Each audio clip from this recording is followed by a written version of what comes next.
everyone, Sky again for our ADHD chat. Now, today I wanted to talk to you about something called ADHD paralysis. Now, most of us have heard of the word overwhelm, but not everyone has heard of ADHD paralysis. And the reality is, the paralysis is the result of overwhelm. When I think about overwhelm, I think about too many demands and not enough capacity from me to be able to do the things that I know I need to be able to do. Now, ADHD paralysis happens when the amount of demands, they just keep coming and it feels like they don't let up, and your capacity, it gets smaller and smaller until you get to the point where you literally feel like I cannot in any way do the thing. It's almost like this trapdoor in your mind or your body comes down and just like whoop, shuts, right? And your nervous system, it just freezes and you start to feel super stuck in the moment. Paralysis is not laziness. It's real, and it can be so scary for many of us, right? Like we can have this experience of like being in our mind and knowing that we're supposed to do something, but feeling so overwhelmed and so debilitated that you just can't do the simplest things. When that happens for me, or when it used to happen for me, what it would also bring with it would be anxiety and sometimes fear, right? Like, what the fuck is this? Like, what is going on? I'd get quite distressed. Like the people would round me would see that I would be like in a bit of a state, right? Because I just didn't know what was going on. And after the fact, there would be so much shame, and the shame would come around like, how is it that everybody else can do the thing and I can't do the thing? Or how is it that everybody else can cope and I can't cope? Like those stories, those shitty beliefs that pop up all of the fucking time, they just come in and smash me. And all that would happen is I'd get in this vicious cycle of overwhelm, paralysis, shame, overwhelm, paralysis, shame. And it's almost like it'd go round and round and round and round.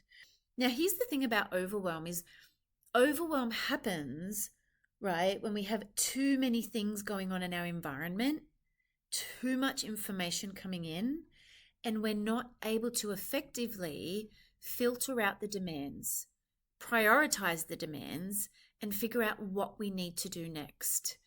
In one of my other episodes, I talked to you about the nature of executive functioning being a problem for ADHDers, and our brain almost being like an orchestra. Well, we've got all of these musical parts and these people that play the instruments really well, but the conductor's missing, the person who's meant to organize, integrate, plan, right? Like lead the team, just keeps fucking off. When overwhelm's coming in again and again and again, and there's no conductor that's helping you filter, prioritize, plan, organize, shut things down, then at some point you're bound to get overwhelmed. Now, for many of us, paralysis, it shows up in different ways, right? Like you might be a little bit like me in that your brain is like the master overthinker or overanalyzer, and you're always focusing on problem. What's next? What if this happens? What if that happens? Should I have done this? Should I have done that? Like the brain just doesn't stop, right?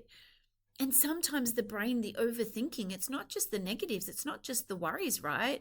Sometimes it's like really cool shit. Like, I wonder what it would be like if I just sold up my house and moved to Italy, and then I would create this business and I'd buy a gelato bar, but I'd only want this kind of ice cream and blah, blah, blah. Like sometimes there's cool shit going on in there too, right? But whether it's the cool shit or it's the worries, too much is overwhelming.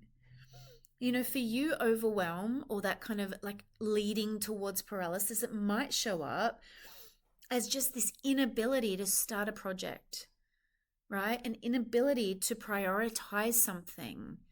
And so that thing builds up with the other thing, builds up with the other thing. And before you know it, you've got 50 things that in your mind all feel like they're the same priority, and it just fucking overwhelms you. For some people, overwhelm might build up because your focus and your attention is problematic. Like we've talked about this with ADHDs, is sometimes for many of us, like you can't filter out the shit around you. So if you're in an environment where there's a lot going on, again, it can build up and up and up, and it can get into overwhelm. Like I know for me, like I've got 4 kids, and you think about it, if they have one friend over each, which was the other weekend, we have 8 kids, 2 dogs, 2 fucking lizards, the rabbit and the bird and the husband and the noise and the chaos.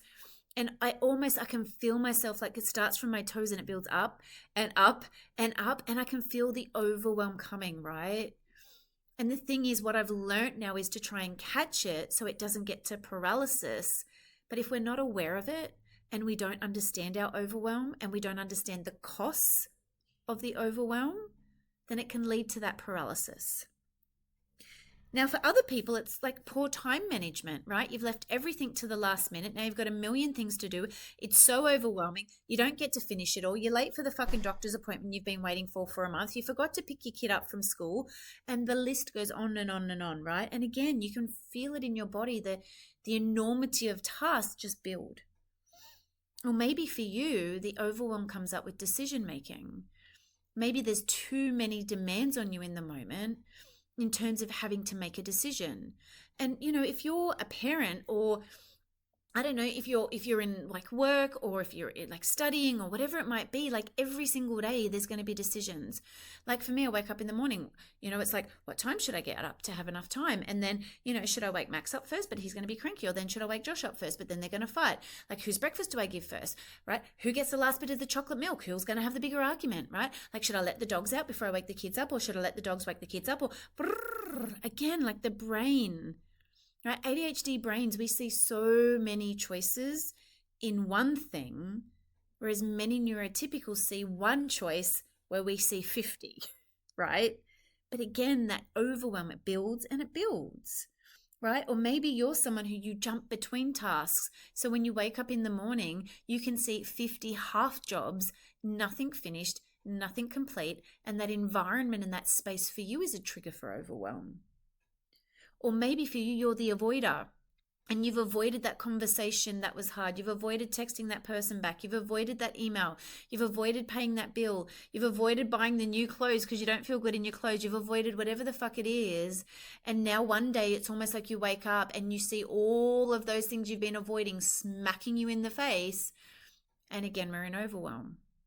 Or maybe for you, it's the brain fog, right? Where so much has happened for so long that there's almost like this cloud and this fog around you that you can't seem to escape from and you can't get out of. And it's just like, it's almost suffocating is a word I would use, but it might be different for you. And again, the overwhelm builds. Now, the problem as the overwhelm builds and builds and builds, and the demands keep coming and coming and coming, your nervous system shuts down. It's like your nervous system is saying to you and the world, fuck off. I am done. We are shutting down now. I can cope with nothing else.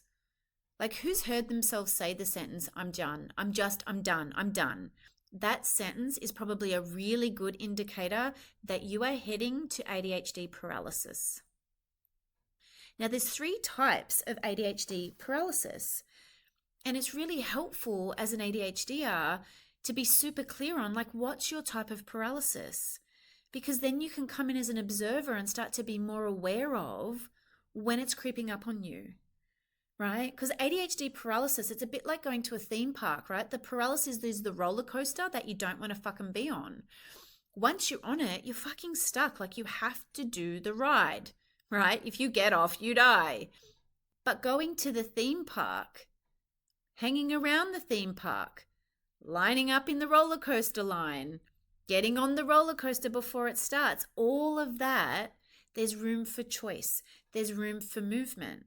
So learning your paralysis, learning when you're rocking up at the theme park, learning when you're getting closer to the roller coaster, all of that information is going to help you to minimize, I don't say stop because it's going to happen, guys, but minimize how often you find yourself in paralysis and how severe it is when it shows up, right? Maybe we'll end up on the little roller coaster.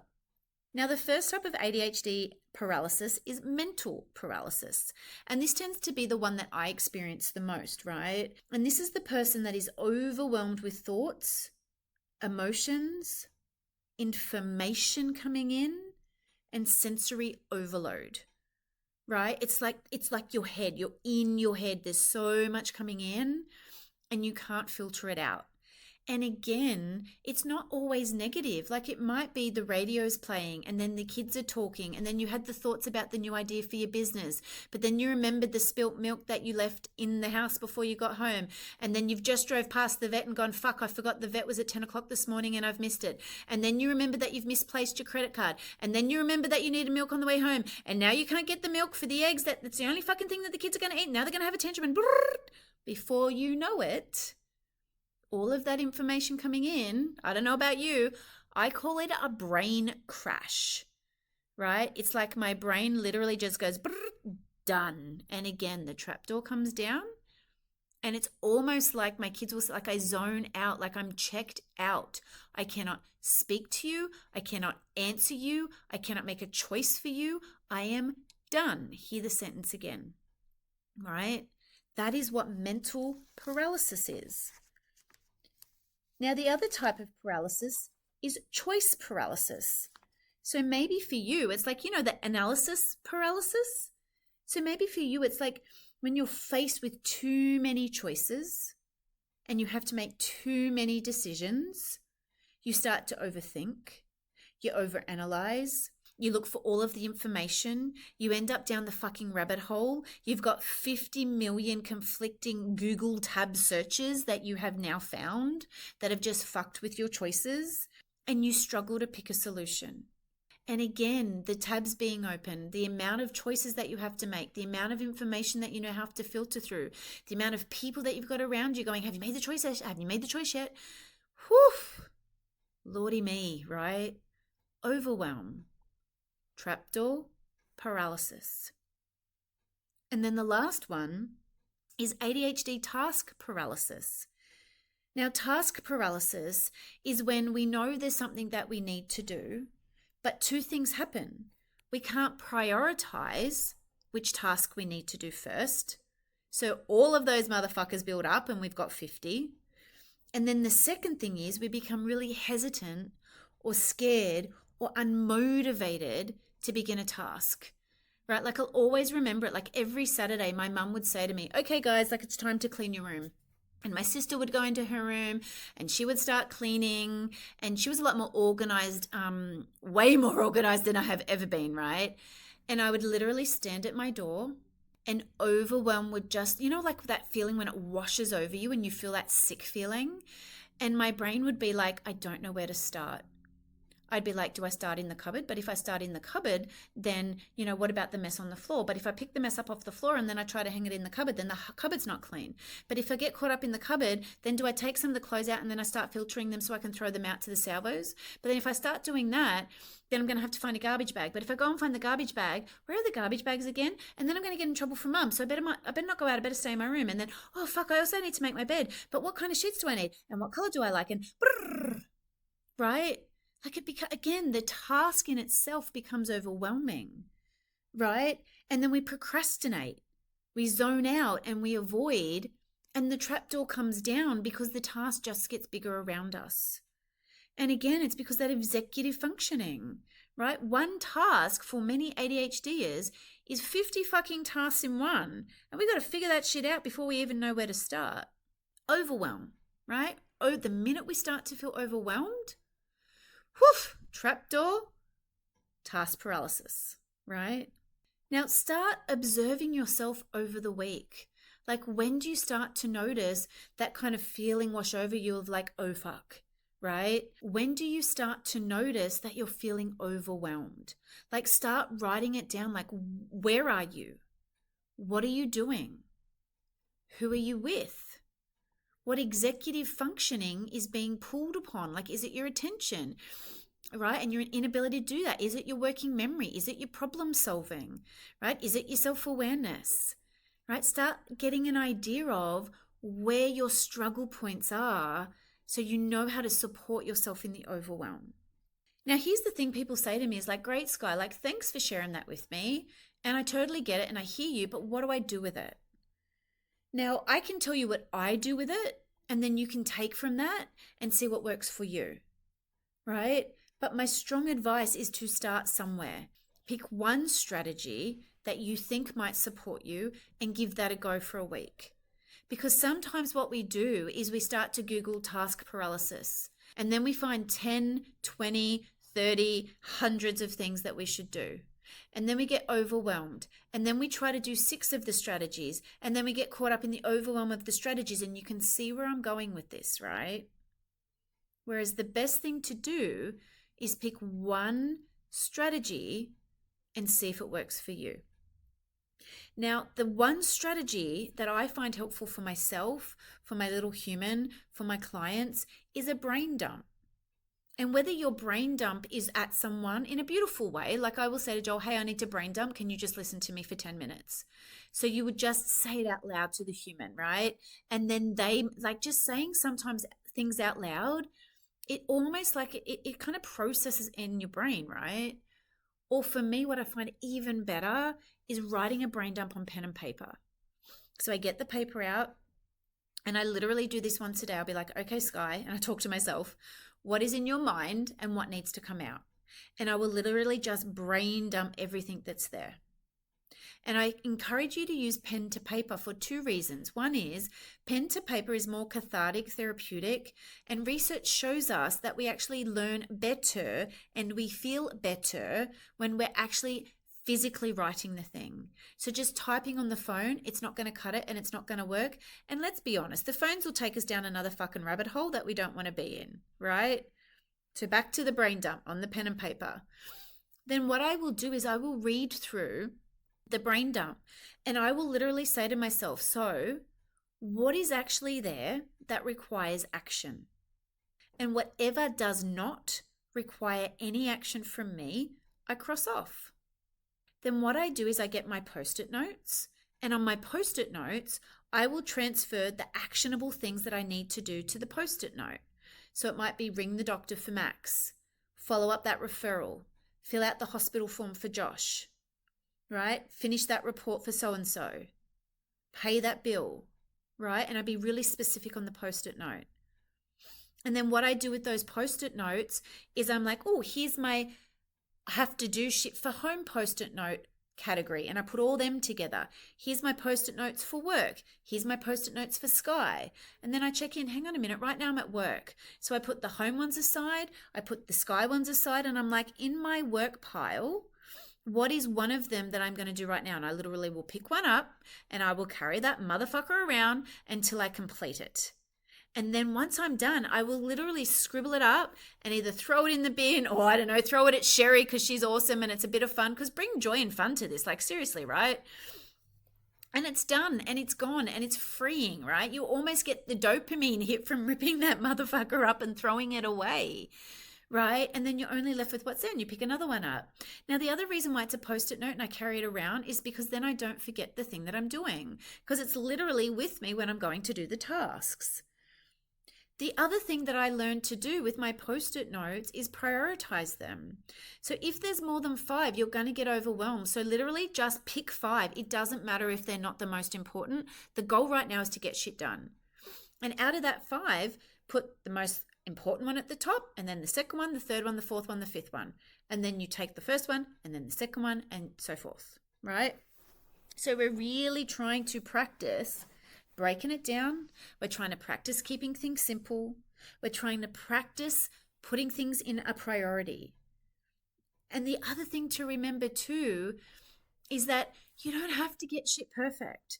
Like, done is better than perfect. And this is something that it's taken me a long time, right? It's like, well, if I get the washing done and it's not perfect, that's okay. If I get the bills paid and it's not perfect, guess what? Someone's sending me a reminder and that will sort itself out, right? Right? It's just about getting it done. We can go back, we can fix something up later, but if we kind of sit in this state of overwhelm, again, it's paralysis, the trapdoor's down and we're doing nothing. The other thing that is super important as an ADHDer is bring fun in the day. Bring fun in the moment. You know, maybe with the house, it's like, how can you put your favorite music on and dance around, right? You know, who can you bring in that's a bit of a laugh that you can bounce off when you're doing something? All right. Like, what can you do to bring a bit of joy and fun in your day? Or maybe you can get in the practice, and this is the practice of like, I'm going to do 3 minutes of something fun, and then I'm going to do 10 minutes of work. But making sure the transition doesn't create more problem, right? It's a really tricky balance. But fun is so important. And the other big word that I want you to think about when you're really working on taking care of yourself and the overwhelm, right, is compassion. And if you haven't listened to the podcast video on compassion, go and do that now, because compassion is so important, right? Like when we're looking at the overwhelm, when we're looking at when we are in paralysis, we want to come in from a place of understanding, of observation, of curiosity, and be super kind. The minute you come in with criticism, you're just adding in more problem that's already there, right? The way that you treat yourself, it matters. It matters so much, right? If you're in overwhelm and the story is, I should be able to do better, you are going to build more overwhelm, which leads quickly to paralysis.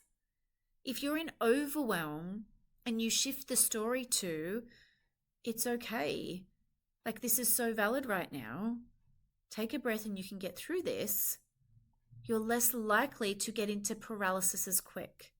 Is it hard? Oh my God, yes. Is it worth it though? Absolutely. But here's the thing, nothing changes unless something changes. So it's all about practicing these skills, yeah? And again, like I'd love to hear from you. So, spend the week, do some observation, notice you're overwhelmed, notice where you're being unkind to yourself, notice what environments you are where the trap door shuts down. Practice maybe that skill of brain dumping, writing it down, making the task fun, and then jump in the Facebook group, Living with ADHD, and let us know, like share in there. What do you notice for yourself? Where are your struggle points? What works for you? Because the other thing that I've learned about the importance of communication in an ADHD community is like I get to learn from you and you get to learn from me. And then, Betty gets to learn from Bill and Bob gets to learn from Jill, and I'm just making it up, right? But the more community, the more discussion, the more conversation, the more we can learn from each other. All right, everyone, thanks for listening, and I will talk to you again next time.